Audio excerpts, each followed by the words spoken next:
नमस्कार सर, अनुराग तिवारी बात कर रहा हूँ एमएस टुडे पर। और सर, ऑपरेशन सिंदूर जो है वो इंडियन आर्मी ने बीती रात लॉन्च किया है और तकरीबन 9 वो टारगेट्स हैं जहां पे इंडियन एयरफोर्स ने अपना निशाना बनाया है। सर, पहले तो किस तरह से आप देखते हैं इस ऑपरेशन को, और इस ऑपरेशन के बाद पाकिस्तान पे साइकोलॉजिकल और फिजिकल दोनों इम्पैक्ट क्या रहने वाले हैं?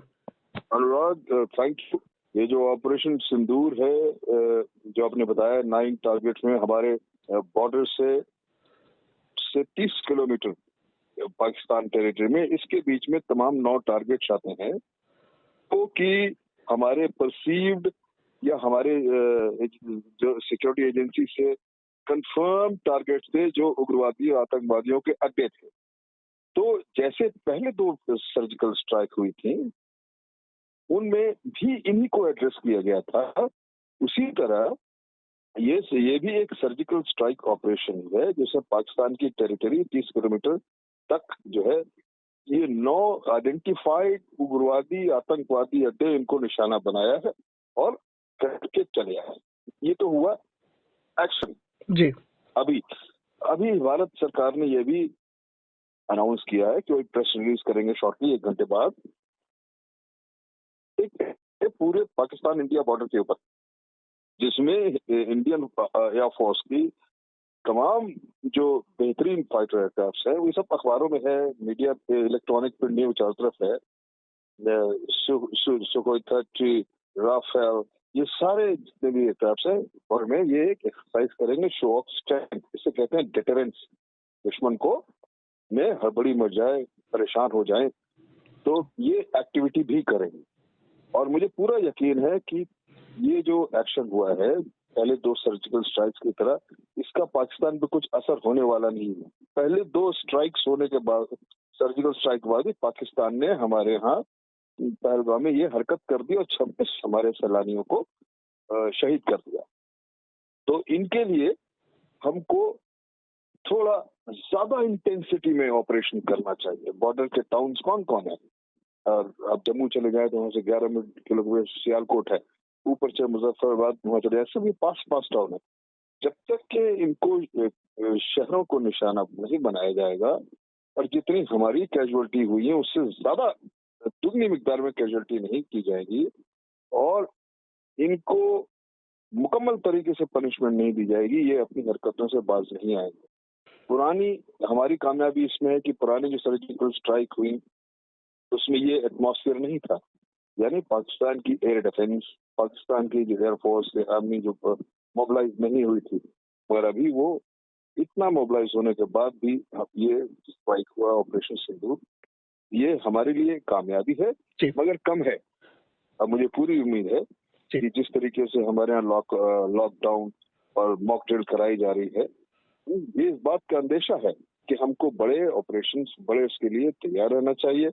और हमारी जो सिविलियन है, जंग कोई सिर्फ सिपाही अकेले नहीं लड़ते, पूरा देश लड़ता है। ये अगर हमारे ऊपर कोई हमला होता है, रिटेलिएशन में कुछ होता है, तो जितनी भी सिविलियंस हैं, हमारे नागरिक हैं, वो उनको मालूम है क्या करना चाहिए और कैसे अपनी रक्षा करना चाहिए। जी कर्नल साहब, अभी एक खबर भी है कि पाकिस्तान का जो ऑक्युपाइड कश्मीर है, यानी जो पीओके का इलाका है, वहां पर JF-16 जो विमान है, जो अमेरिकी विमान है, वो भी भारतीय वायुसेना ने मार गिराया है। JF-16 वही विमान है जिसको लेकर के पाकिस्तान बहुत समय समय पर अपना जो है प्रमुखता के साथ आता है कि हमारे पास बड़े जंगी जहाज हैं और इससे हम बहुत तगड़ा रिटायरेट कर लेते हैं। पर अभी जो तस्वीरें हैं वो यही हैं कि अब वो भी मार गिराया गया है पीओके में। हाँ, ये खबर मैंने मीडिया में देखी है कि पहले खबर आई थी कि एक F-16 गिरा दिया गया, उसके बाद है कि ये नहीं, इसके साथ हुई, चाइनीज एयरक्राफ्ट है। मगर देखो, हर एयरक्राफ्ट की अपनी पोटेंशियल थी, अपनी काबिलियत और विंटेज, उसे कितना टाइम हो गया ऑपरेशन करते हुए, ये सब चीजें होती हैं। तो इससे अगर ये जो हुआ है, पाकिस्तान ने भी अपना फेक मीडिया पे बहुत कुछ फैला दिया है कि हमने जो है एक ब्रिगेड डिस्ट्रॉय कर दी, उनके इतने एयरक्राफ्ट डिस्ट्रॉय कर दिए, इतने शहरों में हमला कर दिया। ठीक है, तो वो ये मीडिया वॉरफेयर है, फेक, इसे कहते हैं साइकोलॉजिकल डिसेप्शन या डिकॉय, ये चलता रहेगा। तो ये एक एयरक्राफ्ट को मार गिराया, बहुत अच्छी बात है, हमारी क्षमता, हम बड़ी फोर्स भी है, इससे ज्यादा फर्क पड़ने वाला नहीं है, क्योंकि जब तक के पाकिस्तान की कमर नहीं तोड़ी जाएगी, ठीक। उनकी विल टू फाइट नहीं तोड़ी जाएगी, उनको कोर्स गर्दन से पकड़ के लाकर नेगोशिएशन टेबल पे नहीं लाया जाएगा, ये हरकत करने से बाज नहीं आएंगे। जी कर्नल साहब, ये बहावलपुर में जो अटैक हुए हैं वो on the land of Pakistan हुए हैं। इसकी हाँ, शायद से उम्मीद भी ना रही हो पाकिस्तान की, क्योंकि लगातार जो वीडियोस आ रहे थे वो ये थे कि तक्षशिला कैंट से पेशावर की तरफ से जो आर्मी है वो पंजाब में जो है वो काफी बड़ा जमावड़ा बनाए हुए है। ऐसे में जो मिसाइल्स हैं इंडिया की वो पहुंच जाती हैं, तबाही मचाती हैं और पाकिस्तान आर्मी को इसकी कोई भी भनक नहीं होती है। नहीं, ठीक कह रहे हो, वही तो कह रहे हैं। 8, मैंने कहा ना, इंटरनेशनल बॉर्डर से 8 से 30 किलोमीटर के स्ट्रिप में ये हमले हुए, राइट। और ये इस बात को है कि भाई उनकी एयर डिफेंस नाकामयाब है हमारे एयरक्राफ्ट को पहले से अपने रडार पे लेने में या उनके खिलाफ कोई एक्शन करने में। ये इस बात को भी बताती है कि Pakistan air defence security force incapable, वो नाकामयाब हुए इस हमारे हवाई हमलों को इंटरसेप्ट करने में। ये भी है, दोनों चीजें हैं। तो हमारी तो कामयाबी ही है, इसमें कोई शक नहीं, छोटे पैमाने में सही, मगर मैं बार बार कह रहा हूँ ये मुकम्मल जवाब नहीं है। हमको और इंटेंसिफाई करना होगा और इनके ऊपर ज्यादा नंबर में कैजुअलिटीज इन्फ्लिक्ट करनी होगी। जी सर, अताउल्लाह तरार हैं सूचना मंत्री पाकिस्तान के, वो प्रेस कॉन्फ्रेंस करके कह रहे हैं कि हिंदुस्तान को इस हमले का करारा जवाब दिया जाएगा। इस पे हाँ, वो क्या ठीक है। वो ये देखो, बातों में तो कोई रोक नहीं ना, कोई कुछ भी कहता रहे। मैटर वही करता है कि हमने क्या किया। अगर हमारे रक्षा मंत्री ने कहा मुंह तोड़ जवाब देंगे, तो उन्होंने ये एक्शन भी कर दिया, ऑपरेशन सिंदूर किया नहीं किया, है ना। अगर आप कुछ कह रहे हो तो भैया कहते रहो, अपनी टेरिटरी में अपना माइक है, अपना प्रश्न, कुछ भी कहते रहो कि उन्होंने हमारी ब्रिगेड उड़ा दी, इतने एयरक्राफ्ट उड़ा दिए, फलान। क्या सच है? सच तो नहीं है ना। हमारे हार्टलैंड में घुस के शहरों में हमला कर दिए, सच तो नहीं है ना, हम तो जानते हैं, है ना। जी। तो वो क्या कह रहे हैं उसके मैं ज्यादा तवज्जो नहीं देता हूँ। वो जो क्या कर रहे हैं, उन्होंने जो काम किया पहलगाम में, ये बड़ा शर्मनाक काम किया, इसमें तवज्जो है ना। ये उन्होंने जो काम किया, जो वो हर रेगुलर इंटरवल में करते रहते हैं, हाँ, तो उसकी सजा उनको मुकम्मल मिलनी चाहिए। ये छोटे मोटे स्ट्राइक से इनकी अकल ठिकाने आने वाली नहीं है। जी, बहुत शुक्रिया सर बात करने का, बहुत शुक्रिया सर बात करने का।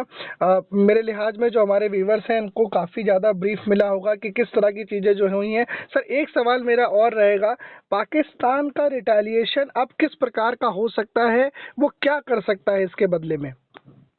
पाकिस्तान कैलकुलेटेड रिटेलिएशन करेगा, मतलब बिल्कुल मापदंड के मुताबिक। जैसे हमने 8 से 30 किलोमीटर उनके बॉर्डर्स में इंक्लूजन किया, अटैक किया है, तो पाकिस्तान भी हो सकता है कि लिमिटेड कंट्रोल्ड एयर स्ट्राइक कर दे हमारे किसी गुंजान वीरान इलाके में, और वो अपनी जनता को क्लेम करे कि हमने भी बदला ले लिया, जैसे पहले 2 स्ट्राइक्स में हो। जी। राइट। हाँ, वो इससे ज्यादा नहीं करेगा, ना ही कर सकता है। देखो, फुल स्केल कन्वेंशनल वॉर बिल्कुल नामुमकिन है। फुल स्केल कन्वेंशनल वॉर, ये सिविलियंस को, ये जो टीवी में हम डिबेट कर रहे हैं, इन लोगों को अंदाजा नहीं कि वॉर कितनी खतरनाक चीज होती है।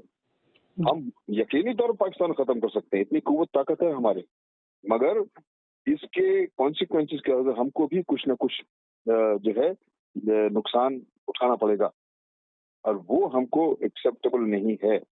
एक बात है, हम नहीं चाहते हमारे नागरिक या हमारे सोल्जर बेवजह मरे। और भी तरीके से हम पाकिस्तान को जमीन जो है अपने टर्म्स एंड कंडीशन में ला सकते हैं।